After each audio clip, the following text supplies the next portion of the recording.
The 2023 National has been great, but there's a lot that could still be improved. What should the National look like in 3 years? We'll tell you what we think now.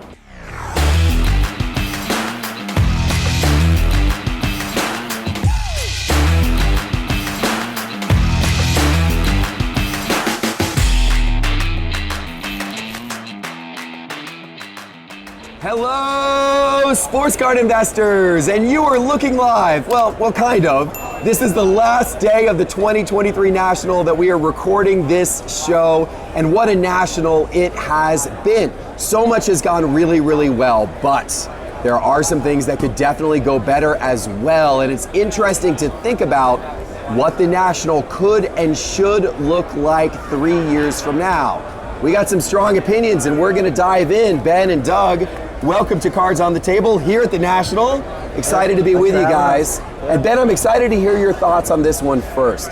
Talk to me about what the National should look like in 3 years, what's gone well and not so well this year, and how you would love it to transform. So I think some of the bits and pieces for the National Convention that we want to see are here. I think some of the activations have been really great, really thoughtful. PSA's booth has been absolutely incredible.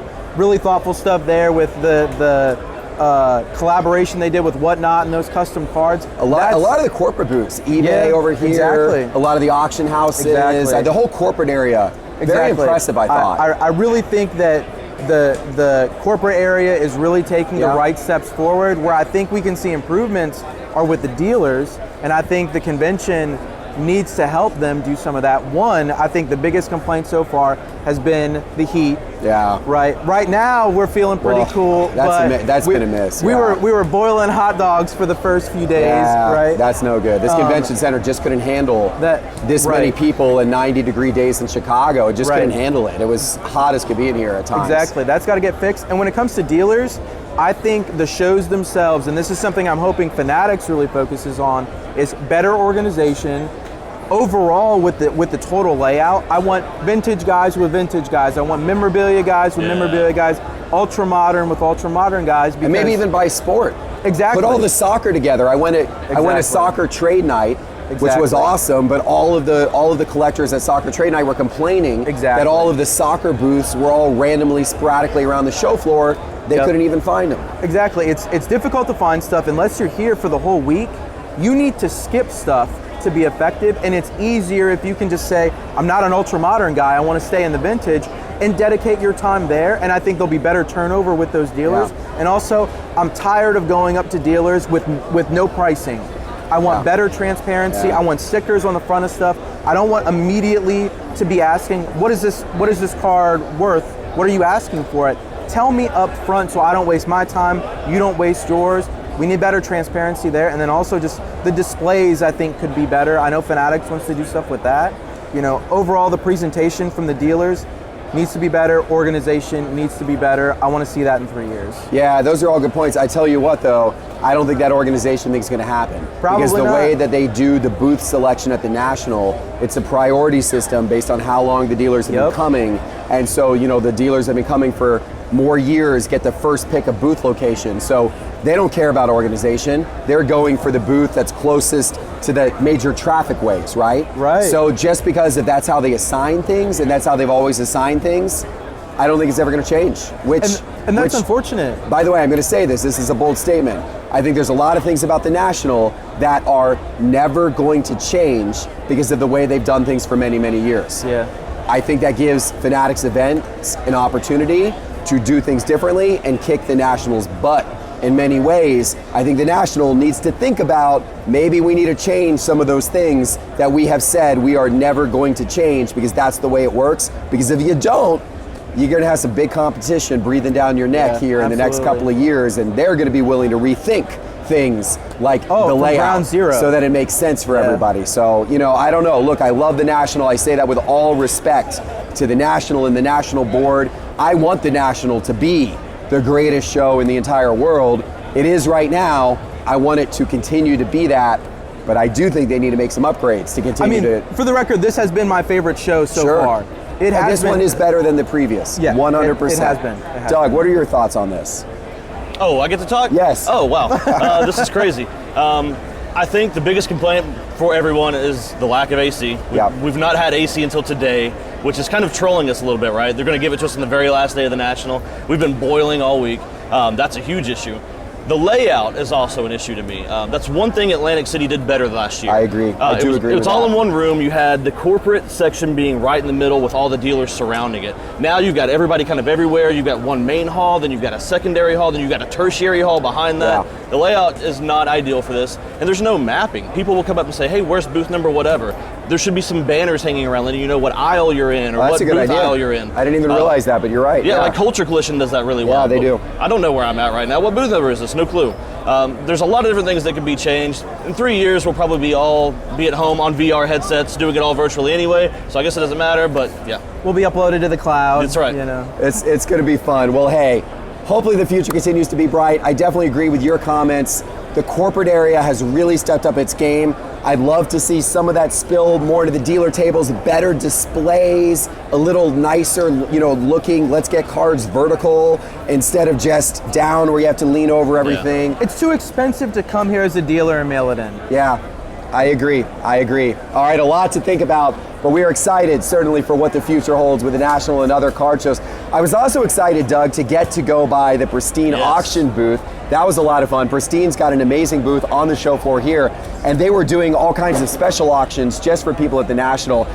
But now that the National's over, for all of us at home, there's a lot of deals to be found on pristineauction.com. Yeah, Pristine's killed it. They've got one of the best looking corporate booths here. They were running these live 1-minute auctions throughout the week. A lot of fun, great meeting the team. They've got one of the best teams out of anybody here as well. Nothing but good things to say about Pristine. You guys should definitely check out Pristine Auction. They've got auctions every single day, every 10 minutes for cards and memorabilia and all kinds of fun stuff. Go to pristineauction.com, and when you register, use promo code SCI when you register, and they'll hook you up with $10 free in your account to use towards your first purchase.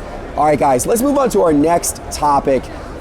This is around 2023 Topps Chrome Baseball. There's a new variation of this product. This is really interesting. This is a conversation right now about where Fanatics is taking things in the future, because they released the Breaker's Delight version of 2023 Topps Chrome Baseball.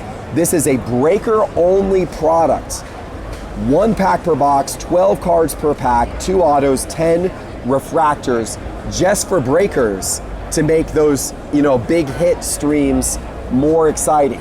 Fanatics said they were going to do this. I think I reported it a year ago on this channel that Fanatics was going to start creating products just for breakers, and they were going to kind of, stratify their products that way. Now we're seeing the first sign of it happening. Doug, your thoughts on this product and what it means for the future? I'm really torn on this. There's, I think you can go in either direction, whether you like it or dislike it. On the surface, it's a really cool product to break. I've talked to people who've run several breaks of this, and they're so much fun. It's way more fun than your standard break because you don't go through 11 base cards and you finally get a hit. It's very hit heavy, obviously, but on the flip side of this, what does this do to the refractor market? Does this water down what refractors are? Are refractors going to become the next base card because they're so readily available now? And that would be a problem, honestly, as well. Or does this make base cards even worse? No one wants a base card now. So, I don't know. I'm really torn on it. The price point and what you get out of it makes sense to me. Only available to breakers is kind of weird. I don't know that I love that exclusivity, that a consumer couldn't get their hands on this unless you're being forced to join a break to get your hands on it. So, honestly, I'm torn. I don't have my answer, to be honest with you. Interesting. All right. What's your opinion, Ben? So, some of the same concerns as Doug. I know that there's some exclusive parallels that are in this. That's good, but I am seriously concerned about what that does to the overall print run of some of these refractors that are going to be in other configurations. In general, though, I love this. I'm glad that they're doing this. I want to see them expand it to a product that I actually think fits this better. I don't think Topps Chrome is the type of product that needs to be buoyed by being like a breaker-only product. When I think of some of these products, some of the ones from like Panini come to mind where it's a noir, or as much as I love Spectra is at a weird price point where people aren't going into an LCS and buying that stuff, right? Those products in the weird middle tier where your regular everyday collector isn't buying them, and the guys that can play in that price point are just going way above that for Panini products. Why would you buy something like Spectra or Noir at $1,700 or $2,000 a box when you could just go up a little bit higher and get something like Flawless or Immaculate or Impeccable or something like that? Those are they're in this no man's land of price points. That's the price point where I actually think that these breaker-only products will really be able to flourish. What would be cool is if you could take products like you just mentioned and somehow guarantee one card per team. Exactly. And that makes it an ideal breaking product. 100%. Yeah, I actually really like that idea. Yeah. And I have heard Fanatics talk about that. But having products where every single team, if it's a pick your team, every single team gets one card. Yeah, that would be cool. They've talked about that. I would love to see that actually executed. That, in my opinion, would be a great execution of breaker products going forward. All right, guys, we've seen so many incredible cards all over the show floor, but for you at home, one way to browse millions of cards and just enjoy what they look like and see what they're selling for and what you can buy them for right now is the free Sports Card Investor app.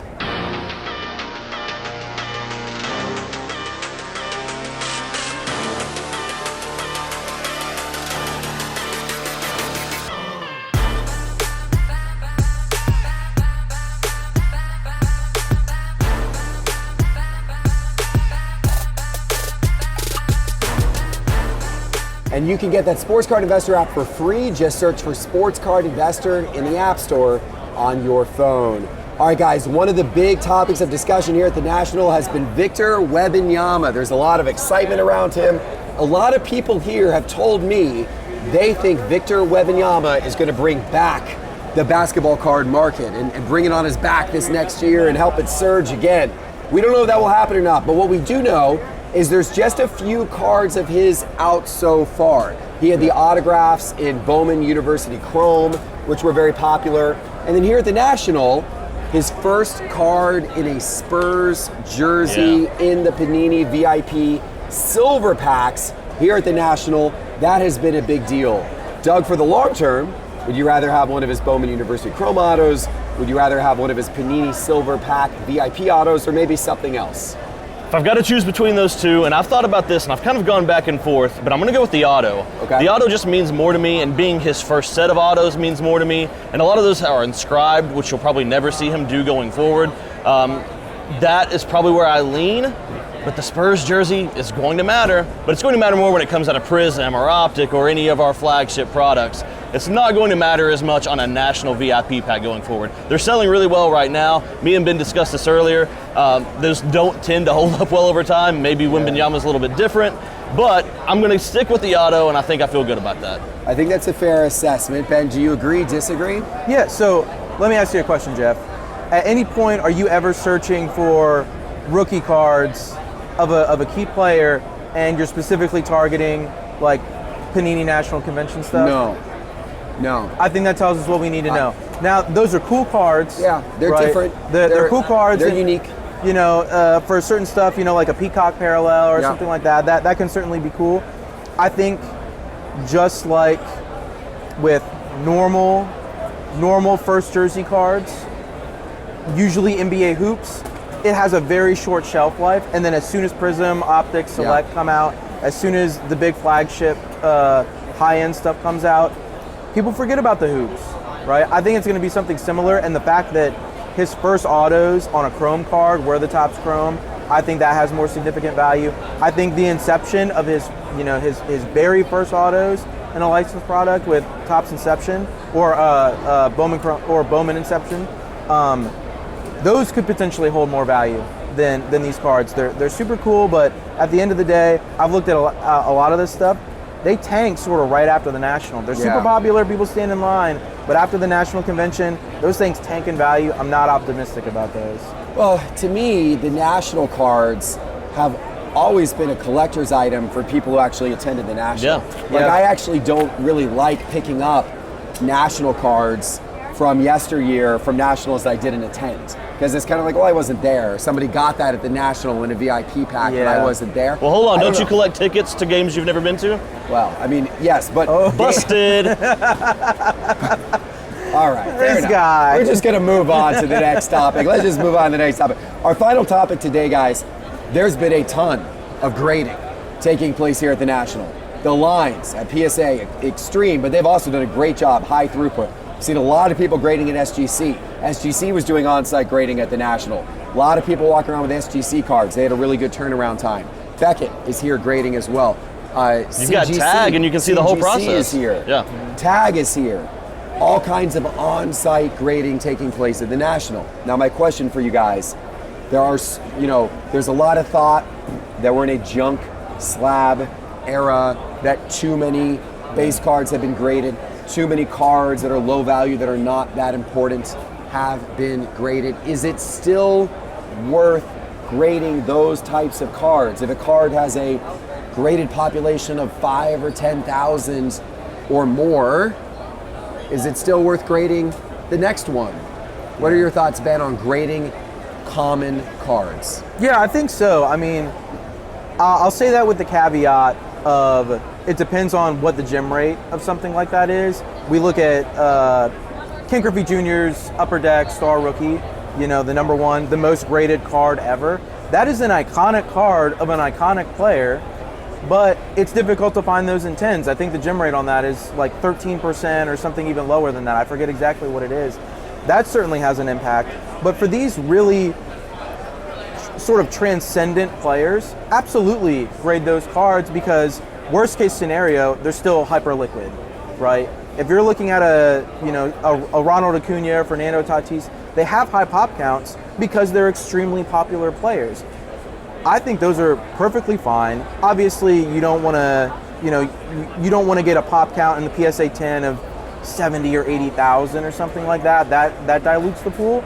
But those guys, you're always going to be able to move those cards because they're super popular.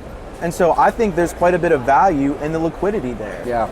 Now you do have to understand you're not going to get the highs of the market or the lows of the market, but liquidity is certainly important. It's always going to be important. So I think it's fair. Grading a card definitely helps the liquidity of it, without a doubt.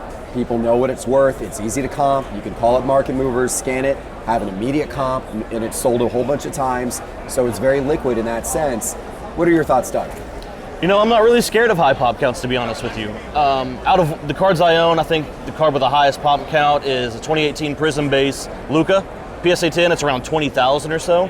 Yeah. But do you think there are more than 20,000 Luka fans in the world? Yeah. Do you think there are more than 20,000 people that might collect Luka going forward as the hobby grows? I don't think that's all that scary, to be honest with you. And the card's still worth $250 or so. So there's still value in the card, regardless. And if it's a card you just want to own and you'd rather have it slabbed than raw or in a one-touch, then slab it and who cares what it costs or what the value is going forward. So yeah, I don't think that's too scary, honestly. It's not going to work for every single player because we are kind of in a junk slab era. Not every base card is going to be worth grading, and it's not always going to hold up over time. But someone like Luka, who is considered somewhat of a transcendent, ultra-modern NBA player, that's going to work out just fine. But be cognizant of who you're doing that with. Yeah, I agree. I totally agree with your points there. Look, when we look at these charts and graphs and market movers, those base cards, the less expensive, more common base cards are often ones that will kind of move before they'll start going up if a player gets hot before the more rare stuff, because the more rare stuff transacts less frequently. Yep. So if you like flipping and if you like getting the $80 card that can suddenly become 140, do it with a higher population base card. It's going to move faster than trying to get a more rare card. That one will tail a little slower. And I think we need to sort of adjust our expectations of what is high and low pop counts. If Fanatics wants to 10x the hobby over, whatever the number of years they want to do that, the number of people that are going to be coming in and wanting these cards is going to drastically change. So the number that is graded also needs to change with it. I think right now we're saying we're in a junk slab era because these numbers are extremely high compared to what it used to be. But are we really sure that that is even meeting the needs of how many more people have come into the hobby? I don't think anybody's actually sure that that's the case. And I think that you can look at a guy like Ohtani, and you can't tell me that there are enough of his PSA 10s out there when some of his key cards are selling 3, 4, 5 times a day. When he's got 100 or 200 transactions over a month on a single card, I don't think that's actually meeting the demand of the number of collectors in the space now. So I think we need to readjust what we actually consider high and low pop count on these base cards. Well said, gentlemen. Hey, good national to you, Doug. Thank you. Good national to you, Ben. Yep. Hope you guys enjoyed our coverage of it. Subscribe and like, and we'll see you soon with our next episode. Take care.